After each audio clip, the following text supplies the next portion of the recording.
آقا یہی چاہتے تھے کہ میری امت نورانی بنی رہے اور میری امت روحانی بنی رہے، اور قیامت کے دن میں اپنی امت کو دیکھ کر خوش ہو رہا ہوں تو آقا کس امت کو دیکھ کے خوش ہوں گے؟ آقا دنیا میں اپنی امت کو داغدار بننا گوارا نہیں فرمایا۔ ایک امتی جو ابھی ابھی اسلام میں داخل ہوئے، ان کو لایا گیا رسول اللہ صلی اللہ علیہ وسلم کی خدمت میں اور یہ کہا گیا اللہ کے نبی انہوں نے چوری کی ہے، تو حضور پاک صلی اللہ علیہ وسلم نے اپنے چہرے مبارک کو دوسری جانب پھیر لیا۔ وہ دوسری طرف سے آئے یہ سمجھ کر کہ اللہ کے رسول صلی اللہ علیہ وسلم نے سنا نہیں اور کہا یا رسول اللہ انہوں نے چوری کی ہے۔ آقا نے تیسری جانب اپنے چہرے مبارک کو پھیر لیا۔ صحابہ سمجھے کہ آقا کسی کیفیت میں مشغول ہیں اور وہ ہماری بات کو نہیں سنے، وہ تیسری طرف سے سامنے آئے اور کہا اللہ کے رسول انہوں نے چوری کی ہے۔ آقا کے آنکھوں میں آنسو آئے۔ آپ نے فرمایا مدینے میں فلاں مقام پر لے جاؤ اور لوگوں کو جمع کرو، اور عبرت کے لیے لوگوں کو جمع کیا جاتا اور اللہ کی طے کی ہوئی سزا جس کا نام حد ہوتا وہ حد جاری کی جاتی۔ اور چوری کی سزا اور چوری کی حد یہ تھی کہ پہلی مرتبہ چوری کیا ہے تو اس کے بائیں ہاتھ کو پہنچے سے کاٹ دیا جاتا، اور خدا نخواستہ دوبارہ کرے تو پھر سیدھے ہاتھ کو، اور اس کے بعد خدا نخواستہ کرے تو پھر آگے سے اوپر کو۔ تو اب یہ قرآن پاک نے دے دی، تو اب آپ نے فرمایا کہ لے جاؤ اور اس کے اوپر حد جاری کرو، اس کے پہنچے کو جدا کر دو، کاٹ دو۔ صحابہ لے گئے۔ بعد آنے والے صحابہ کہتے ہیں کہ آقا کے آنکھوں میں آنسو ڈبڈبا گئے، پھر آپ بے چین ہو کے ٹہلنے لگے، آپ کے چہرے پہ آنسوؤں کی لڑیاں بہنے لگی۔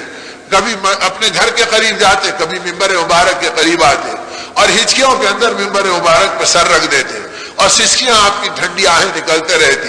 تو بعد آنے والے صحابہ تاڑ گئے کہ آقا کو اپنے امتی کا غم بے چین کر رہا ہے۔ تو صحابہ نے کہا اللہ کے حبیب آپ ہی نے حکم دیا اور آپ رو رہے ہیں، اگر آپ حکم نہیں دیتے تو یہ عمل نہیں کیا جاتا۔ آپ نے فرمایا کہ اے میرے ساتھیوں میں اللہ کا نبی ہوں، اگر میرا کوئی چہیتا بھی عمل کرتا تو میں یہ حکم دینے پہ مجبور ہوں، اللہ کا حکم نافذ کرنا نبی کے ذمے ہے، لیکن کیا بہتر ہوتا کہ تم نبی کی آنکھوں کے سامنے نہ لاتے، اس کو چھپا لیتے۔ میں چاہتا تھا کہ میری آنکھوں سے وہ ہٹ جائے، میں دوسری طرف پھیرتا رہا تاکہ تم اسے ہٹا لیتے اور ندامت اس کو توبہ پہ ڈال دیتی اور وہ اللہ سے معافی مانگ کر اور لوگوں کا حق ادا کر کے آگے اس برے عمل سے باز آ جاتا، اور لیکن تم نے ایسا نہیں کیا بلکہ بار بار میرے سامنے لائے اور میں مجبور ہو کے حد جاری کیا۔ لیکن تم یہ سمجھتے ہو کہ میرا ایک امتی سرے بازار رسوا ہو اور نبی کے دل پہ کوئی چوٹ نہیں پڑے گی اور نبی کو ٹھیس نہیں پڑے گی، وہ نبی جو 70 ماہوں سے زیادہ اپنی امت کو چاہتا ہو، وہ نبی پاک صلی اللہ علیہ وسلم کیسے اپنی امتی کو رسوا ہوتے ہوئے دیکھتے؟ تو آپ رو پڑے۔ اسی لیے آپ نے آخری زمانے میں اس بات کو فرما دیا میرے صحابہ کی برائیاں مجھے مت سناؤ اور ان کے بارے میں کوئی برے الفاظ میرے سامنے مت کہو، میں چاہتا ہوں کہ ہر ایک ایمان والے کے بارے میں میرا دل پاک رہے اور میں ہر ایک کی محبت لے کر اللہ کی بارگاہ میں پہنچوں۔ تو وہ آقا جو ایک امتی کو دنیا میں رسوا ہوتا ہوا دیکھ نہیں سکے اور ہچکیوں اور سسکیوں پہ آ گئے، اگر یہ امت قیامت کے دن سود کے زمروں میں اٹھے اور چوری کے زمروں میں اٹھے اور حرام اعمال کے زمروں میں اٹھے تو اللہ کے نبی صلی اللہ علیہ وسلم کو کتنا غم ہوگا کہ اور انبیاء میری امت کو دیکھ رہے ہیں اور یہ امت مجرموں کے زمرے میں شمار ہو رہی ہے۔ اسی لیے میرے دوستو ماہ مبارک کا اور ماہ ایمان کا اور ماہ قرآن کا تقاضا یہ ہے اپنے نبی کی بے قراریوں کو اپنی بے قراری بنا لو اور اپنے نبی کی تمناؤں کو اپنی تمنا بنا لو۔ آقا کی تمنا یہ تھی کہ ایک ایک امتی ایمان کا جوہر لے لے اور دنیا کے اندر نور نبوت کا مظہر بن جائے اور سارے انسانوں کو ہدایت کی طرف بلانے والا بن جائے۔ جائے کہ آج ہماری زندگیاں ایسی ہو گئی کہ مرد بھی بے خبر ہو گئے، عورتیں بھی بے دینی کے راستے پہ پڑ گئی، نہ پردہ رہا، نہ حیا رہی، نہ آخرت کی فکر رہی، نہ گود کی اولادوں کی تربیت کا سامان رہا، نہ دین اور ایمان کی محنتوں کے لیے اپنی زندگی کو فارغ کرنا رہا۔ نبی پاک صلی اللہ علیہ وسلم نے تو امت کو اتنا اٹھایا تھا کہ ایک ایک عورت کی فکر یہ تھی کہ میں دین کے کام آ جاؤں، ایمان کی محنتوں میں چل جاؤں، میری چہیتی اولاد ایمان کے راستے میں اپنی زندگیوں کو پیش کر دے اور آخرت کی فکروں کے اندر یہ لگا دے۔ ایسی تربیت ان عورتوں کی کرتی اور عورتیں اپنی بچوں کی کرتی اور اپنے جوان بیٹوں کو اللہ کے نبی صلی اللہ علیہ وسلم کی خدمت میں بھیجتی۔ گھروں پہ مہمان آتے تو ان کو دین سکھلاتی، ان عورتوں کو ایمان کے راستے بتلاتی، ان کو آخرت کی فکریں سکھلاتی۔ تو میرے دوستو اس طرح امت کے مرد اور عورت ایمان کے نمونے بنے اور قرآن پاک کا عملی مظہر بنے اور اپنے محبوب نبی کی محبتوں کے خزانے بنے، اور اس راستے کو انہوں نے دنیا میں پھیلایا اور چلایا۔ یعنی جتنے اولیاء کاملین دنیا میں آئے ہیں ان میں بڑی تعداد، آدمی اٹھا کے دیکھ لے شقیق بلقی رحمت اللہ علیہ کو اور دیکھ لے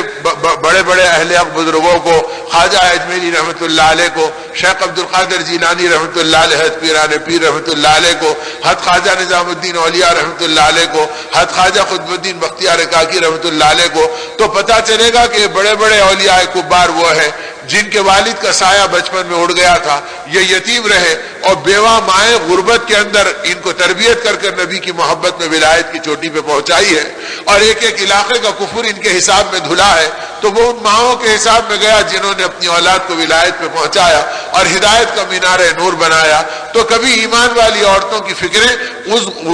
گویا غربت میں، فقر و فاقے میں اور بیوگی کے عالم میں ایمان کی محنتوں کی ہوتی تھی، لیکن آج ہماری عورتیں دین و ایمان کی فکروں سے بے خبر ہے اور آخرت کے غم سے خالی ہیں، اس لیے کہ دعوت اللہ کی وہ محنتیں جو ایمان کی لہریں اٹھاتی، آخرت کی فضائیں بناتی، گھر گھر کو دین اور ایمان پہ ڈالتی، آج اس سے ہمارے گھرانے خالی ہے، ہماری ذات خالی ہے۔ تو ضرورت اس کی ہے کہ یہ ماہ مہمان جو ماہ ایمان بھی ہے اور ماہ قرآن بھی ہے، اور یہ وہ ماہ دعوت بھی ہے کہ اسی مہینے میں، رمضان کے مہینے میں آقا دعوت اللہ کے کام میں چلے ہیں، اور اللہ نے اپنی غیبی مددیں اسی مہینے میں اتار کے دکھلائی ہے، اور پہلا حق و باطل کا معرکہ، اور اللہ نے مٹھی بھر صحابہ کو غالب کر کے بتلا دیا کہ جب تک قیامت تک، چونکہ ہمارے نبی خاتم النبیین ہیں اور آپ کی نبوت قیامت کے کنارے تک ہے، تو جب تک میرے نبی کے طریقے پر انسان چلتے رہیں گے، میری مدد بدر کے میدان کی طرح اور رمضان کے مہینے کی طرح اس امت پہ قیامت تک آتی رہے گی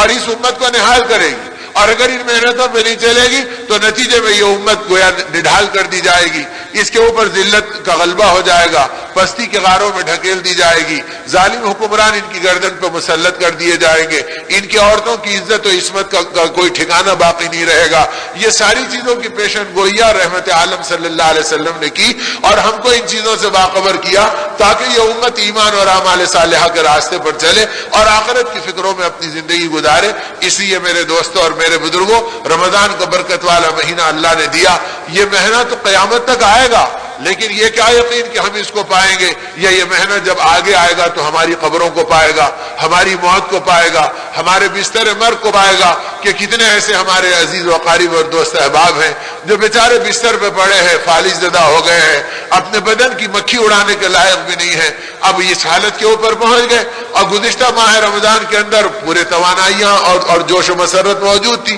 تو نہیں معلوم آنے والا رمضان کیا ہوگا۔ کتنے ماہ رمضان کے ہمارے ساتھی ہیں جو آج اپنی قبروں میں چلے گئے اور ان کی زندگیاں کا عمل کا دفتر ختم ہو گیا، تو ہمارے بدن کو بھی قبر کے کیڑے کھانے والے ہیں اور ہم کو بھی قبر پکارنے والی ہے، اور قبر پکار کر یہ کہے گی آنے والے بتلا میں تنہائی کا گھر ہوں، اپنے ساتھ ایک ساتھی کو لیتے آنا، اور میرا ساتھی اگر تو عورت ہے تو شوہر نہیں ہے، اور تو مرد ہے تو تیری بیوی نہیں ہے، تو بھائی ہے تو تیرا بہن نہیں ہے، بلکہ قبر یہ پکارے گی اے آنے والے میں تنہائی کی جگہ ہوں، اپنے ساتھ اپنا ساتھی لیتے آنا، اور میرا ساتھی قرآن پاک ہے۔ اب اگر قرآن پاک پہ عمل کیا ہوگا اور قرآن پاک کو پڑھا ہوگا اور قرآن پاک کے حلال و حرام کو پہچانا ہوگا اور اپنی زندگی کو ان گناہوں اور معصیتوں سے بچایا ہوگا، تو پھر یہ قرآن پاک قبر میں ساتھی بنے گا، قیامت کے دن ہمارے ساتھ رہے گا اور قبر کی تنہائی میں ہمارا دل بہلائے گا۔ حشر کے میدان میں اللہ پاک اس قرآن پاک کو اپنے پڑوس میں جگہ دیں گے، یہ اپنی آنکھوں سے ہم کو دیکھے گا اور اپنی زبان سے گواہی دے گا،